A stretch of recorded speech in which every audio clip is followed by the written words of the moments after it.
What is up, guys? It's Verns back again with another Supercoach video. And guys, it is the greatest comeback in AFL Supercoach Round 2 history.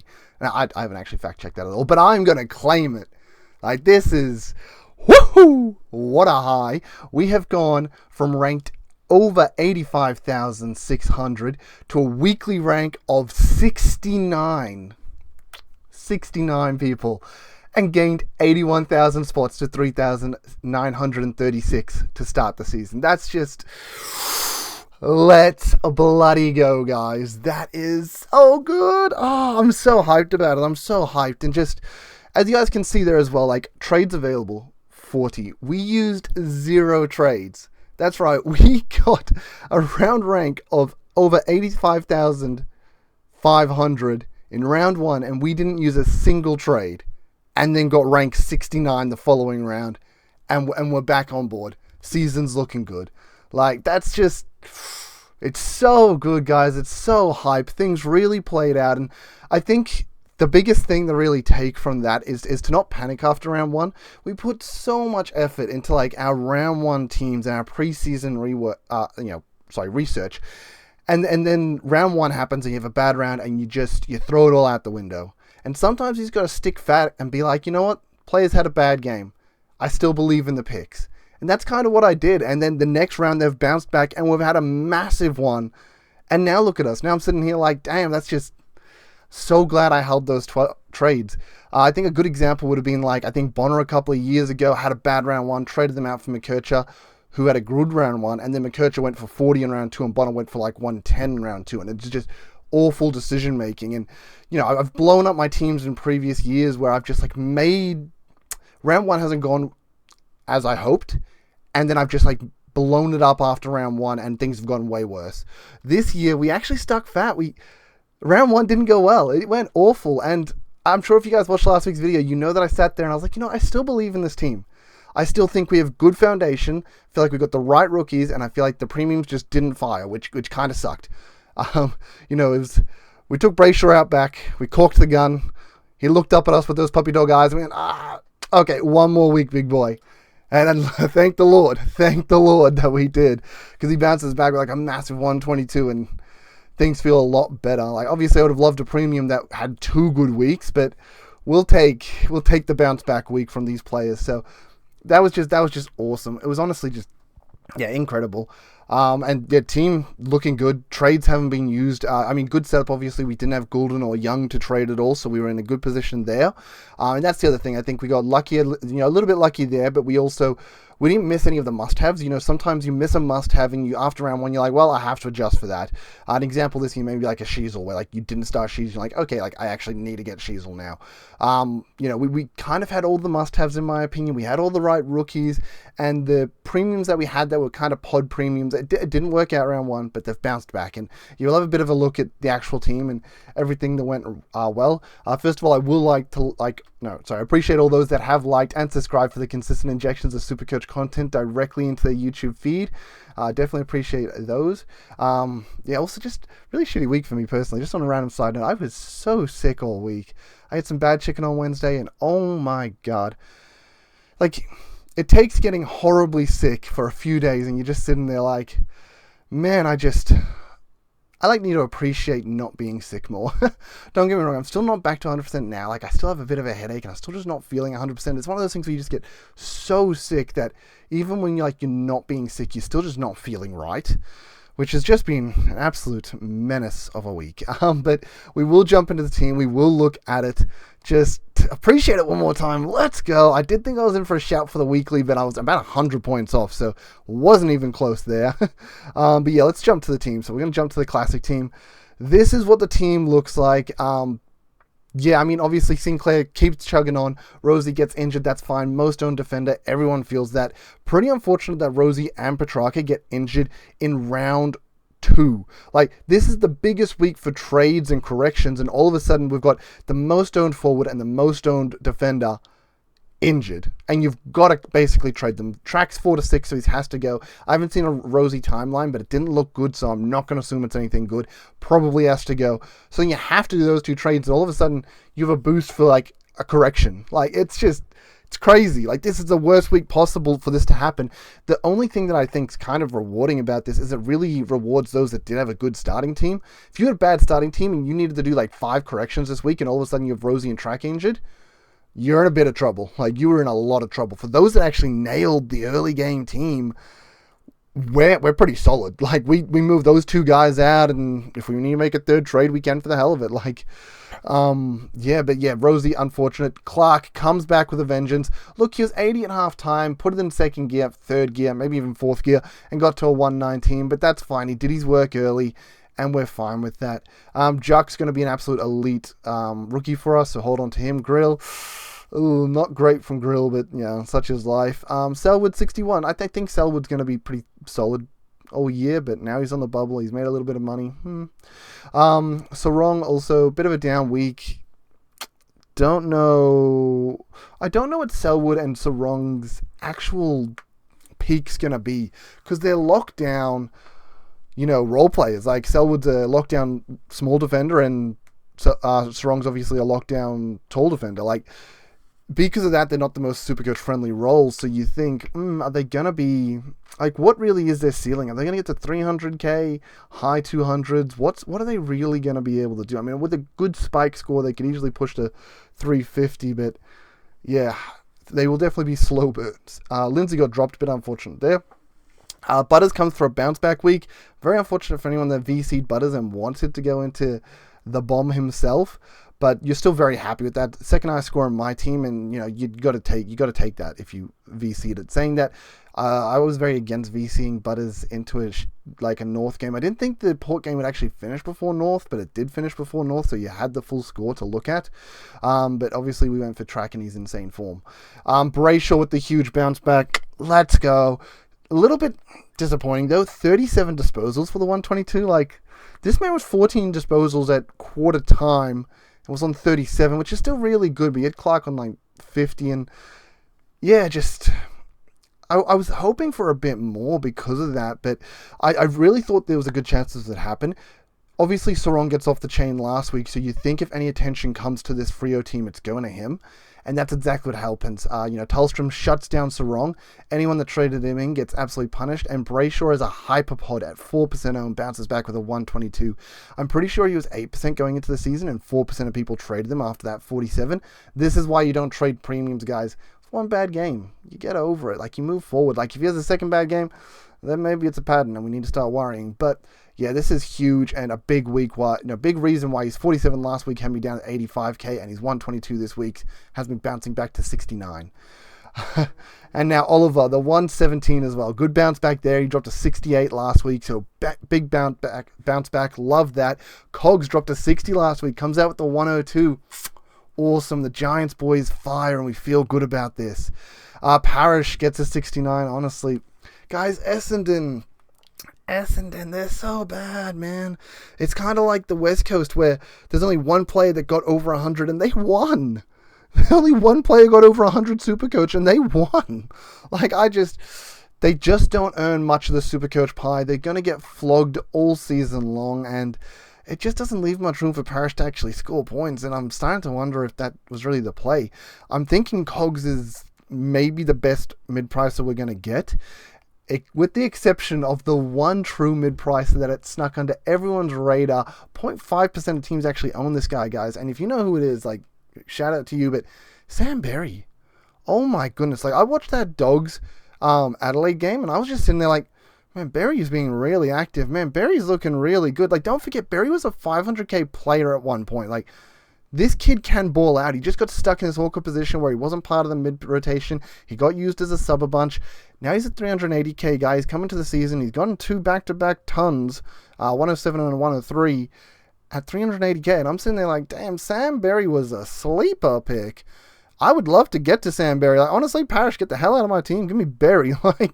But obviously, with all these other issues, you can't quite do that, unfortunately. But yeah, shout out to Berry, who's just been insane. And someone that we shouldn't have been as surprised as we were, and someone that hasn't been held back from, like, maybe he was held back from injury. I think when he was 500k, he might have got injured and then found trouble getting back into the team. But honestly, hindsight, Berry boys. Carroll 44. Yeah, that's cool. He held his position when what's his face came back. I forgot his name, but whenever Stocker came back, so that's good news for him. But once again, slow burn rookie. Blamira's awesome. We love that. Murdoch, awesome. We love that too. So just incredible stuff from the rookies. We almost wish we had more mid-rookie spaces. Like, we got Whitlock, I think it is, who's like a 99k Port player that really is demanding a spot. But as you can see, my entire midfield's full of mid-onlys, and I don't have room for that. Let alone a Berry or anything like that. And then we got Chase Jones, who's also had a great game this week, and potentially someone that you look at next week. This is like our flag, like...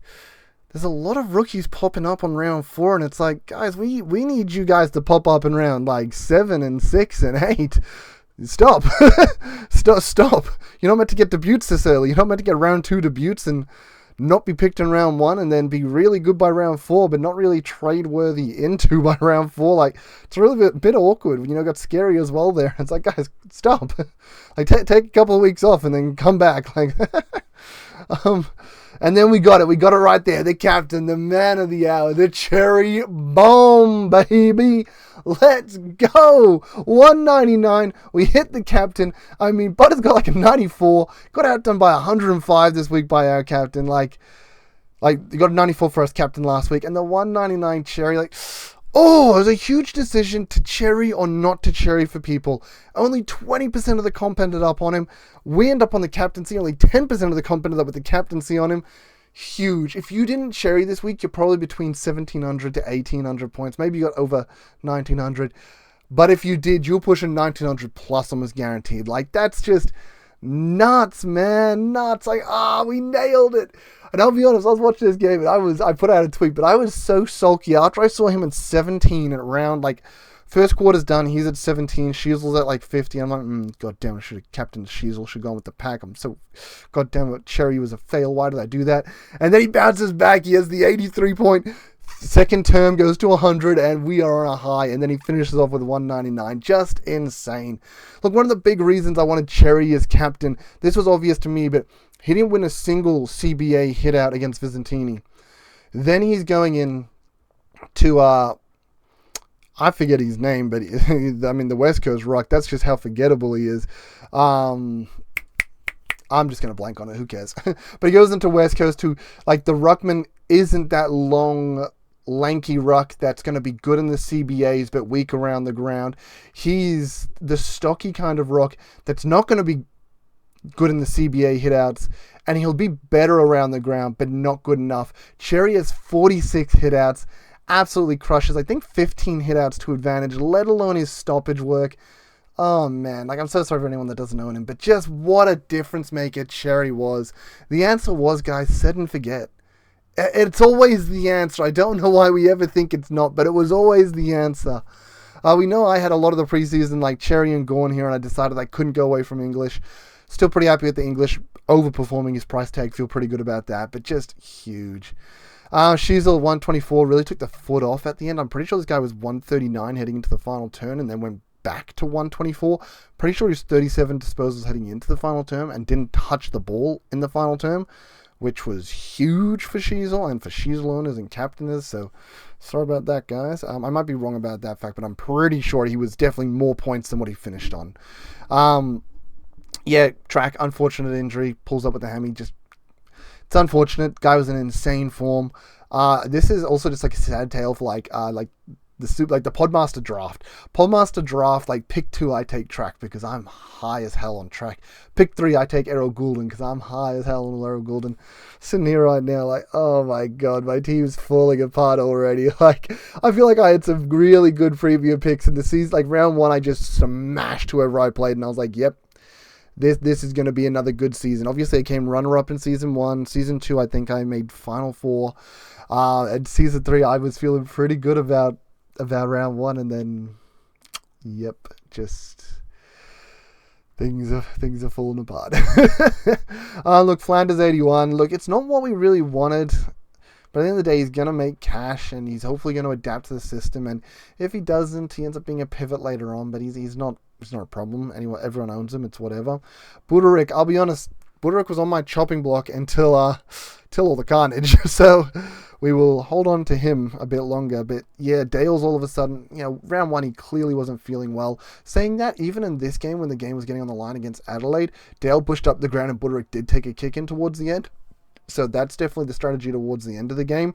When it's close, get Dale up the ground, receiving the ball from Budarick, and then he'll make the kick. Which, that's when Budarick gets the kick-ins. Unfortunately, you're not going to have like 5 behinds in the last quarter of a game like they did against Brisbane. Marshall 73, yep, dude's elite. Really good role, good intercepting, plays as a loose defender. They've already got Radigalita and Aaliyah to worry about down there, like teams. So Marshall just manages to float in the space and he takes kick-ins. Love it. Dev does his thing. We all have him. Always field him. Could be a keeper. Philippou, we're just slow burn. Lombard, oh my god, this guy. Slow burn. And then McAndrew doing his thing. So yeah, look, I went through the team properly this week. I feel like last week I was a little bit disappointed and I kind of did a really rough one. But yeah, team is awesome. Now we will talk about the trades for the week. Obviously, Rosie's going out and Track's going out. Look, something else I will just look at real quickly. We will jump to players. We will look at break-evens. When we look at break-evens, I'm pretty happy with most of them. It's obviously a few of these guys here. So Braden Cook stands out for us. Watkins stands out for us, but we have no mid-slots, so we just can't pick him. So Cook becomes an option. Allen, technically an option. Chase Jones would be the following week. Xerri would be the following week. Yeah, and then maybe like a Lukosius, 110. I mean, the guy was pretty good in a big win against Essendon. They have, I'm pretty sure, West Coast and then Richmond coming up as well. So, like, Lukosius could get on the end of a few here. I mean, obviously pretty injury-prone, but yeah, he could easily have a big ment one. I mean, obviously you're not going to say 110 every week. That might be overs, but then again, is it? I mean, look at their opponents. Let's say he's projected with a 50 and then 50, and he's made 36K, and yeah, he dies off really quickly if he does not perform. But these are two matchups where he could very easily go 90-90. And Lukosius is someone that's had back-to-back 80-plus average seasons. It was in like his second and third years before he started getting ravaged by injury. And that's really the concern, the injury concern, more than anything. So taking a bit of a risk there with the injury. He's only played one game. He could have a really bad game too, and then his cash dries up really fast. So it's worth a shout because into West Coast and, you could move Track out for like a Cook, and then Cook gets you 60, and it's like, I guess that's something. Or maybe you bring in a Lukosius and he drops 100 in back-to-back games, and you get actually reasonable scores on field. So just something I wanted to look at there. So what I'm thinking here is I am thinking Track out. Now, the only good thing is obviously Rosie out. With this is that we've had a couple of teams already have the bye. So players that you maybe didn't start with, you can really consider now. I'm sitting here looking at Dacos going, maybe Dacos, but I heard Bedford's getting recalled for the Pies game, and I'll just steer clear for now. I think an obvious one for everyone is Houston. I know I was pretty hyped on him last week. I mean, we want to put the ball through him. He's been really good for us. I think Worrell is obviously a standout. Back-to-back really good games, good average. Clearly shown that he is a pillar for that Adelaide club. But I do think I will be going for Houston as a guarantee just because of that sort of discount we get, and we know he's a top 6 performer in the past. It looks like for what we've gotten from him, he's a top 6 performer. We're going into Giants this week, and I don't know if anyone watched the Giants-Saints game, but Giants stood back in their sort of zone, and they let the Saints just chip the ball around and then attack through them. That sounds perfect for Houston. We would love to get the ball in his hands, chip it into him. Maybe he has to get a 1-2, and then he gets the ball back and he makes that decisive kick through the defenders. So I love the idea of Houston this week. I think he'll be really big. So we will lock him in. And then honestly, forwards just suck, man. Forwards just suck. They honestly suck. I don't know why it's only giving me... What? Why are these the players I'm getting? I don't know what happened there, but... Huh? Let's just complete this trade because I feel like Supercoach was having a problem with me trading out Track. I don't know what the hell was going on there. Track, here we go. Yeah, there we go. These are the forwards. Yes, Lukosius is obviously up there after the one game. I am not sold on any of them. I do not want to pick any of them. I do not want to fall into a bad forward this early in the season. I would rather bring in a rookie on the bubble. So yes, I'd much rather look at Cook this week. As I said, Lukosha is technically also an option, but I think I will go Cook. It's just safety in Cook. Definitely safety. I'm a little bit scared with the return of Chase Jones, who got, I think, the late call-up from illness and then performed really well, which does make me a little bit scared of to what happens with Cook. He also wasn't very relevant in this game and then got a lot of points in the final term, which is pretty huge. So I'm not too sold on Cook. I think the only good thing about Lukosha is you can basically guarantee job security, even if you can't guarantee the fitness or the injury security. Let's just put Lukosha's in there for now because I've got so much money I can pick whoever I want after that. So yeah, we basically do that with our trades, and then look, we have so much money, there's no way we're not just going to bring in another premium here. That would just, there's no point in playing to that disadvantage. There's no rookies or anything like that. We'll get actually Walsh on field, we'll get Bruin on field. We'll get Jaeger on field. And this is a really unfortunate thing. Like, I'd love to get Murdoch on field or Blameras on field, but I just don't have any mid space right now. It's kind of crazy. I need these DPPs to drop in and flip Bruin with Grill and get Grill off the field and stuff like that. Forward DP with Cogs. Cogs go down with if I have Cooks with Cook and then Cook get off the field. I need that to kick in already. But I think it's going to be a defender. When I look at these players, I'm pretty happy with the midfield.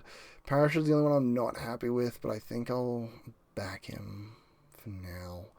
As I said, there's no real midfielder I want to force into right now anyway. The only one I'd really want to go to is Dacos, but I don't trust that. And there is actually a defender that I think is slipping under the radar.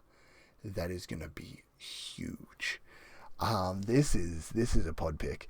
But now I've got two options here. So I could go Lindsay out. If Lindsay doesn't get named again, I think you probably just go Lindsay out because you can bring him back in if he gets named again back in round 6 or 7. Then we worry about that. I mean, at the end of the day, West Coast won, so they're really going to change anything up. They did have 2 injuries to key defenders. Lindsay's not a key defender, but he fits into the defense structure. So I don't know. Lindsay might get recalled. He might not. Selwood or Sarong, I think I'm looking at here. I mean, it could be Grill as well, honestly. He's got a slightly better break even. Job security with Grill's good. I think Selwood's security is good. I think Sarong. So I think these guys all have good job security, where Lindsay obviously doesn't. But obviously, I think Lindsay has a bit better scoring potential than these lockdown guys. God, it's a hard pick here. Sarong or Selwood. I think Sarong's going into Richmond the following week or something like that. It's a real easy matchup he's got coming up. West Coast, which is quite nice. Gold Coast isn't, because then you end up on like Ned Reeves or something, which isn't nice. GWS isn't the easiest either. Wait, what do we have from Selwood? Who is Selwood playing into? Selwood is playing into S, and Denny will probably clamp. I mean, the ball might not even get to the defensive 50. How is he meant to score points? And Geelong's hard. I mean, it's really hard. It's really a flip of a coin when I'm picking between these two. But let's just say hypothetically, we'll go Lindsay for now in case he is not named. Now, the player I'm going to pick, this one is sneaking under, I think, everyone's radar. It's actually going to be Danny Boy Zorko. Oh, I know, guys. I know. That just sounds wild. Dane Zorko? No one's talking about Dane Zorko. Look, I think it's because he had that early season bye. Everyone kind of just ignored the fact that Dane Zorko, he's so old now, he's ancient. There's no way anyone's picking Dane Zorko. He's got a round 2 bye. Ignore Dane Zorko. He's not a target. But, I mean, Zorks, he always finds a way. I mean, as they say with Jurassic World, just evolution always finds a way. Zork, he's a dinosaur. This boy, he always finds a way. But these matchups, St. Kilda, give up a lot of points to defender. They play that zone. They sit off. Collingwood, give up a lot of points to defender. We sit off. We play that zone. North, I mean, Jesus, North. Like, this is some really nice matchups for the next, 4, 5, Essendon 6 weeks. Like, these look premium for Zorks. Such good matchups. Was really good into Dogs. Obviously, Sydney, it's whatever. It's SCG. It's always a bit of a harder ground. I generally think Zorks is going to be one of those top 6 defenders that slides under the radars for everyone again, and he actually just puts out monster scores back to back to back. And so I'm pretty keen to go for Zorky Boy.